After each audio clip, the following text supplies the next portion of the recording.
Hello, everybody, and welcome back to yet another edition of the Damn Music Show. I'm Micah Wagner. This is Darren the Doc Drewowitz. Darren had an interesting idea. It sounded fun to me. It's an area where I frankly should probably know more, but I don't. So I'm hoping that both Darren and you listeners can educate me on this topic. Darren, what are we going to be yammering about? We're going to talk about David Bowie today. The A special career retrospection. And then we're going to break down one of his retrospective view. That is what I'm saying. Thank you for the big words. Yeah, this is a Facebook friend of mine has been asking this for a year. Terry Lynn, this is for you and all the David Bowie fans. So we're going to talk about his career, the artist and musician, and then Micah, who's a music producer. Yeah, he produces movies too. And he's going to break down one of his most famous songs, Space Oddity, sort of like break down what makes it good, what makes it unique. Yeah, so, we'll just take a quick overview. The life and times of David Bowie. The life and times of David Bowie. Well, Darren, like I said, I'm definitely looking for education. I have spent time looking back at his musical catalog in reference for other artists I've worked with, so I'm obviously familiar with his tunes. But I will confess, I never spent a ton of time, just with Bowie. I mostly have done research. Everything about every artist ever lived. But I'm going to pretend more like I'm interviewing you about the life of Bowie, and then I'm going to ask questions and be ignorant. To be fair, he was before your time. He's even before my time, right? Yeah. So I've been very hesitant to talk about David Bowie for one reason. Yeah. I see. Yes. What was his career? Like, what were the dates of his, when did he come out? A lot of people associate him with the British invasion, which is not true. He missed that by 5 or 6 years. Okay. He put out his first album in 1969. Oh. It was critically acclaimed, however, did very poorly commercially. Yeah. And here's why I'm sort of hesitant to talk about people in their career, because how do you sum it up in a few minutes? But I'm particularly hesitant to talk about David Bowie for this reason. When I think about him and his life as a musician, not as a human being, life as a musician, I think of him as a guy who is defined as reinvention in visual presentation. When I think of him about a singer, a guitar player, a writer, I think in the scope of music, he's solid, but fairly on the average side. What I respect about David Bowie is he came out in 1969. He did not do well. His first tour in America was just him riding around with his manager, playing small pubs. The music industry was shifting more to a disco sound and not that British pop rock that the Beatles and the Kinks brought in. And then he reinvented himself, came out with a new album in 1972 and crafted that whole Ziggy Stardust persona. Yeah. And then he took off from there.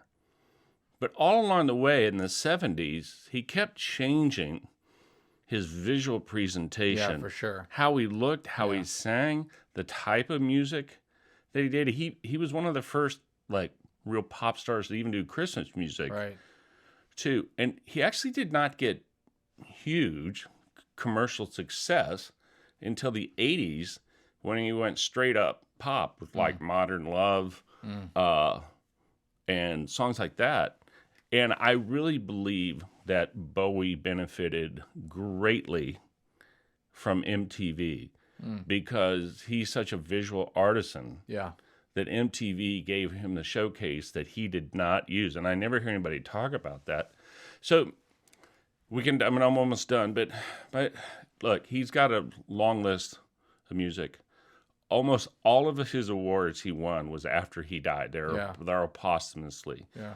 He was critically acclaimed for being an innovator and creating new sounds and new ideas and everything. The word experimental is always tied to every one of his albums, right there. But I don't ever sit and think, what an unbelievable vocalist, what an unbelievable guitarist, what an unbelievable songwriter.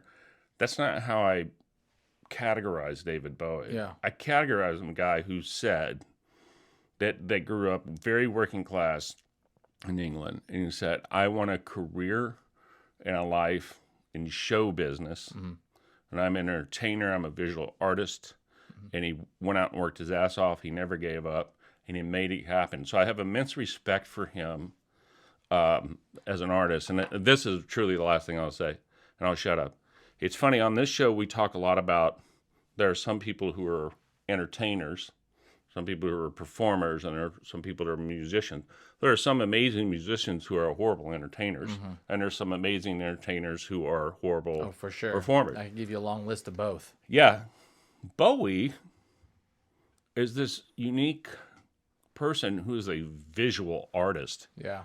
He was one of the very first to create an experience with light shows and reverb and sound and smoke and costume changes and all this. The bands were not doing that at that time period.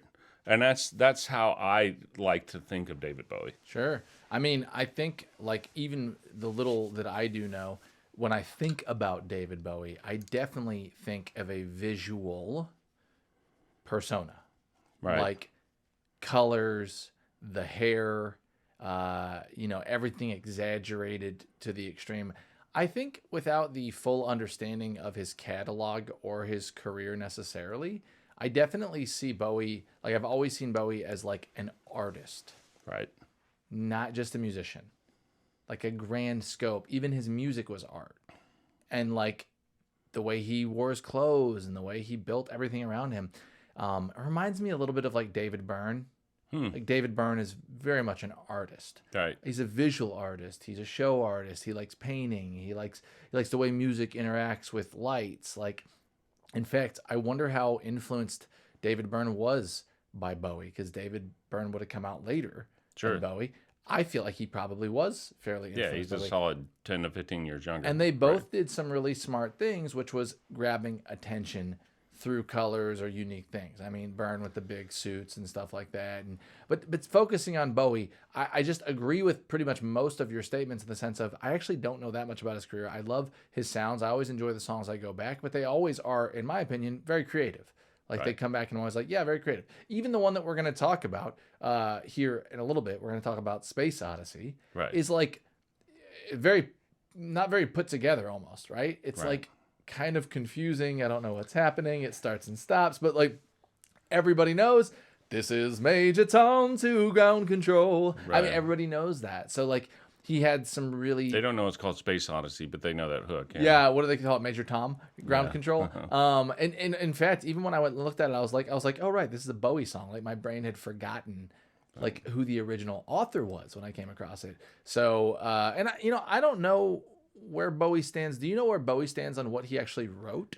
Like how involved was he with the writing? I don't think it came until, well, I think in the very beginning he was more a writer, and then as he was starting to push 40 and he saw the medium headed towards MTV, that's where he started to take in other people's music, when that's how you got Let's Dance and Modern Love, which is his, in terms of commercial success. And not everything is measured on commercial success. I am not saying that. I never think that. But I think he relied on outside help for those songs, and he changed his look again and cut his hair. He put on, in the 80s, he put on the Don Johnson Miami Vice suits. He teamed up with Mick Jagger. Yeah. I think in the 70s, he was highly regarded by other musicians, the Stones and the Beatles of the world, that are like, damn, do you see what he tried to do? I can't believe he had the guts to do that. Yeah, I can't believe he had the nerve. And he's a musician. That's kind of how it feels. He was a musician's musician. Musician, yeah. And I don't want to overstate that just because you do something different and experimental doesn't mean you're a genius all the time. It just means that you like pushing the envelope. And that's how I think of Bowie. I think we should say thank you to him for pushing the envelope and the whole visual presentation of music. We would not have Michael Jackson or Madonna. They would have not had the avenue to have big stages and smoke and colors and lights and creating personas and things like that if Bowie hadn't have pushed it that way. You see him as a real door opener. I think so. Which I'm good with. Well, it looks like he both wrote and recorded, although he did have a producer, Space Oddity. Awesome. So it's his. There's a biopic that came out of him about 2 years ago. It's a little low budget, but I think it's really good, and you do see his early struggle. I mean, he was he was business driven for sure. And he I was don't want willing to say he make was the poor, moves to make it but he was happen. definitely working class. Yeah. I don't think he had the best relationship with his family, and he was like, this is my job, this is my way out. When I think of David Bowie, I can't help but think of the visual that I get from the movie that he was in with the puppets. What was that movie called? He's been in The Man Who Fell to Earth. No. This was like the number one, and it was like the puppets. You know what I'm talking Oh, about. yes. Yes. I thought you meant he was dressed as a puppet. I just can't. I will always see that image of Bowie like sitting there like on a rock, like by Dark Crystal. Dark Crystal. Yeah, my man, that's it. Yeah, that's the Bowie I'll always remember. Yeah, and I just feel like by that. I feel like that's how he dressed around the house. By that point, he had found out who he was, and he was rocking and rolling. Right. Okay, well why don't we listen to a bit of Space Odyssey? Yes, and I do like this song. I remember too. this song fondly when I was in middle school and high school or whenever it was. Middle school, I think. Same. Or Agree. younger. I don't think. Yeah. Agree. Let's give it a go. Oh, 1972. I was a little kid. You're a wee young lad. Yeah. But if they played it, they still play it. But I mean, they played it for years and you were years. 17 when this was I released, was right? not. I'm just kidding. I wasn't even 7.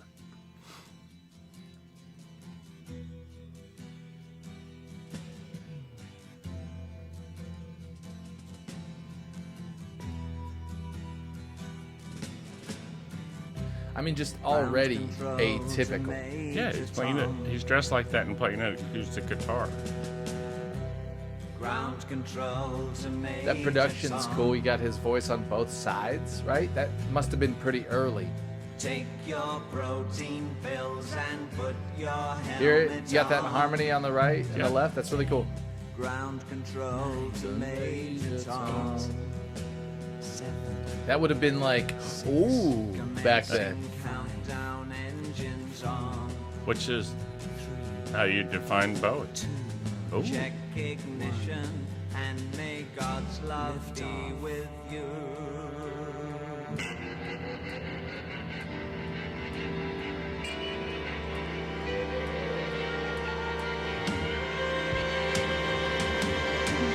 This is ground control to I mean, really, those two vocals with the harmonies going at the same time, it's a big deal back then. There's nothing in the middle. You hear that? Yeah.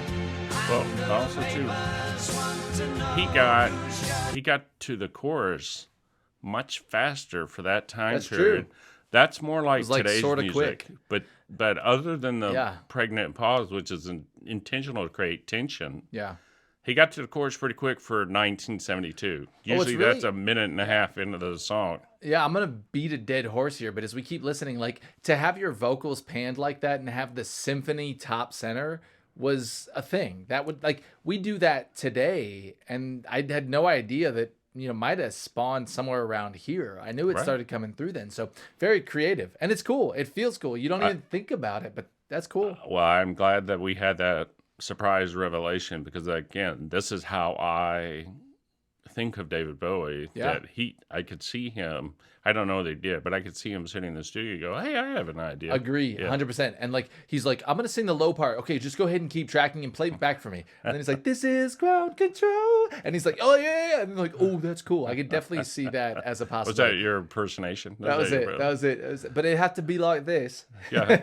Hey, play That's it pretty back. good. And then Hey, play it back. Yeah. Okay, please don't be offended. I'm sorry. I won't make voices. I'm not anybody. offended. That's No, cool. I was talking to the Universal okay. of the YouTube channel. It's not going to be mad that I made an English voice. You can make my crappy American accent by all means, please. I love accents. Oh, I'm going to get stabbed. Here we go. Now it's time to leave the capsule if you dare. This is Major Well, Back to the top center.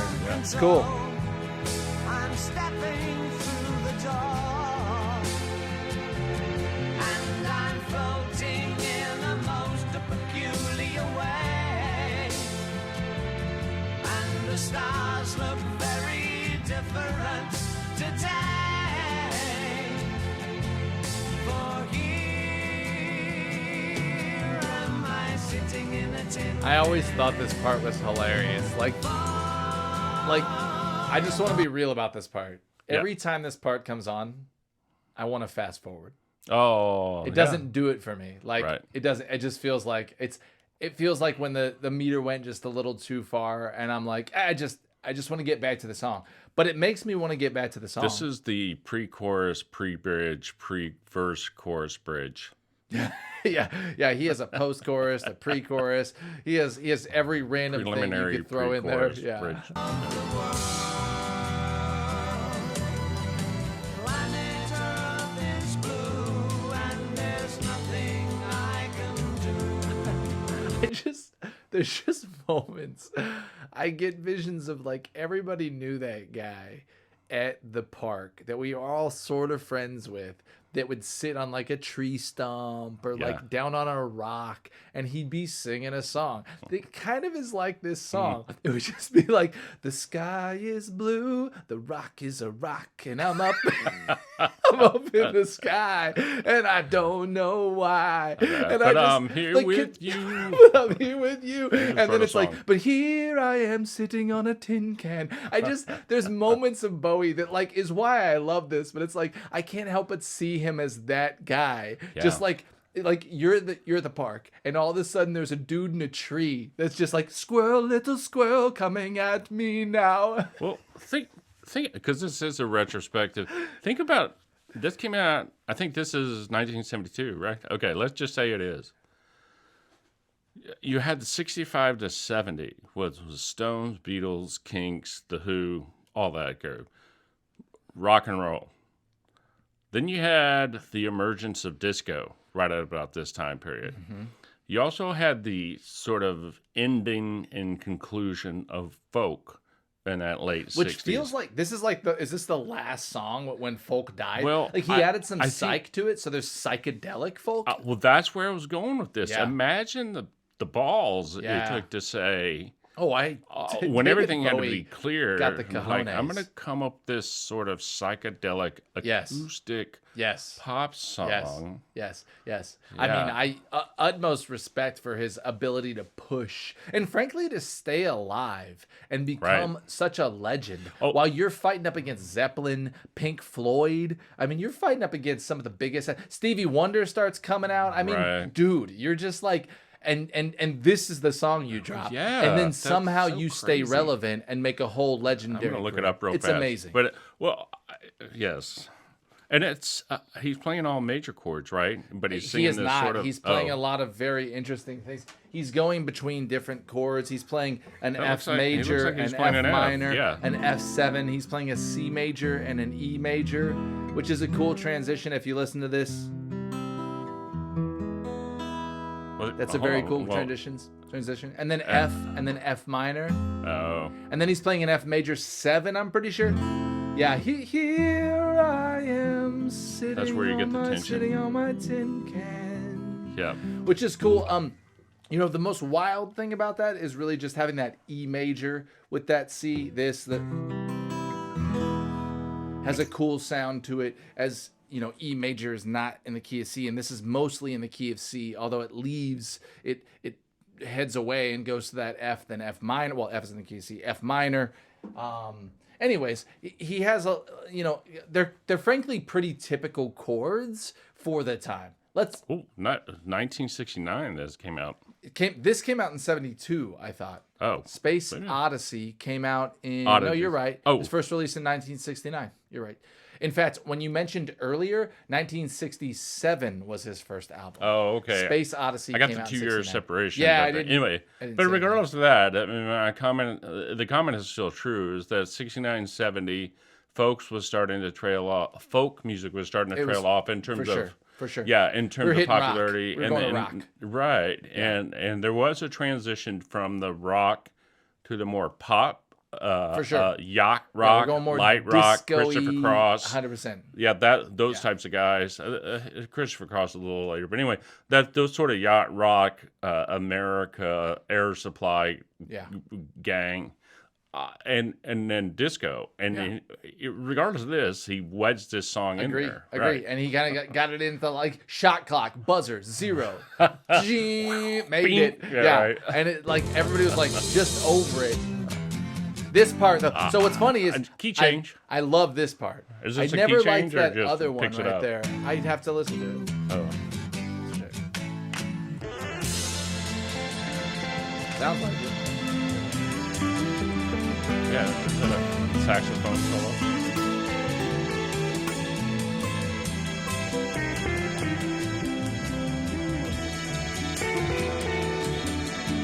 Cool.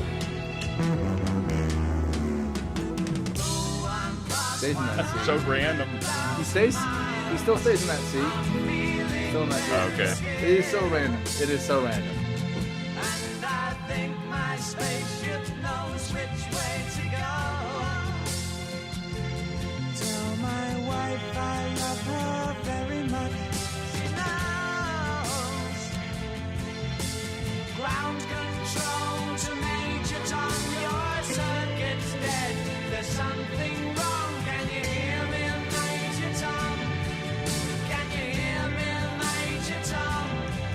Can you hear me, Major Tom? Can you hear I can hear you, David. I can hear you. I hear you, David. Yes, I say yes. I said I got you. Oh, back to the tin can. Yeah. He's in a tree right now, serenading swimmers, I frolicking by. platforms too. Like this. Planet Earth is blue and there's nothing I can do. I just love it. I love it. It's just that dude that was just baked out of his mind at the park You swimming. would never hear this. Dude. I know it's not a key change, but this sort of tempo change, this dramatic, you would never hear that today. No, never. It's like a weird guitar solo.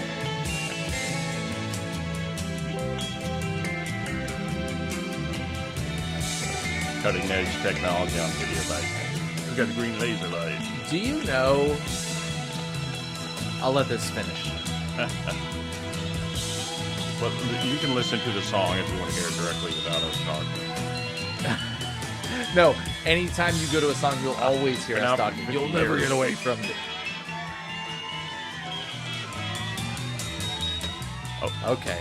Hey, Bowie's family, his estate, sold his record Yeah, catalog everyone's selling their This catalogs year. right now. Yeah. in January for Dude, I think $250 Bob million. Dylan did it. Bowie did it. So, question: do you know if Bowie ever did a lot of drugs? He doesn't seem. Oh, like, 100%. That's what this song's about. Is it though? For some reason, I feel like I don't know. Did Bowie? I don't know. So Oh, no. He was like a known drug guy, and Was he? he's talked very openly about that Cool. over the years. Nice. And he's never come out and said what this song's about, but a lot of people think that this song is Like acid or something. overdosing, and he's losing. It's all big metaphor. He's losing control Right. of reality You're and his seeing people the and all world this stuff. slipping So away and your circuit board is out, and say I tell my wife and kid I love her, and Major Tom is a fictional character, Seems but it's a very big metaphor possible. for taking too much drugs and losing control. because I do feel like I Allegedly. allegedly. Yeah. I do feel like again, back to this guy, like, you know, Barton Springs. So anyone from Austin knows that too. But it's like a big, like it's a very organic swimming hole. It's not like a pool. And I just feel like if Bowie was born in Austin, Texas, like he would be pretty baked on some different things in the tree, and he'd be like, "Y'all just don't understand how Right. far I am from the world, man." And just like writing the tune. So, I have a huge respect for Bowie. I've always appreciated and respected his music. I've always gone back to pull from it for ideas. So, like, as a music producer, multiple times, especially when producing modern pop artists, I will actually go back and like listen to how he does things. This is one of those moments too with the vocal panning and stuff. That's really cool. Like, that's Yeah. a tool that we use today a ton. I don't know as enough about David because I never spent the years on it. In fact, Darren knows this too. Like, the 80s were not predominantly my focus. I was born in the 80s. The only band that really made it, the only bands that made it out for me from the 80s are Metallica and Talking Heads. Well, I associate him primarily with the 70s. Yeah. Did he push into the 80s? He got rich in the 80s with But see, I have Modern a ton Love. of bands that I pulled from the 70s. In fact, most of my bands are from the 60s and 70s that I love. Yeah. But But that's I my like point. Pink Floyd, Zeppelin. I think the overall point is he was a very specific niche, and the people that were big in counterculture and alt music gravitated Loved towards it, loved him. it. And he did a great job. I think what you wanted to Cultivating say it. earlier is elevating his music by his appearance. Right. Because without it, people might not have been as interested. They might have been like because it's like who's this funny guy? Who's this like brightly Well, fluorescent colored think dude? before the year of the internet and YouTube and all this, they just didn't have the avenues to get your name and image and all this. And I really believe he was hampered coming from England right on the heels of the British invasion. man. They're like, really, another British pop star? I'm great. What can I do? He was wearing like high heel boots in that video. So well, this was a lot of fun. That's I feel David like we Bowie. spent a good amount of time on the Bows. Hopefully your friend is happy. Or, as are all the Bowie fans. As are all the Bowie fans. I feel like, I'm certainly not the most educated, so educate us. Smash that subscribe, but you also have to ring that notification bell if you want to get notified when we drop new videos. But let us know how many millions of things we don't know about Bowie, because we don't. This is kind of like a touch base overview education. And get involved with us. We love it. We love to hear what you guys have to say. We'd love to keep growing. So keep us posted. Till next time. Later.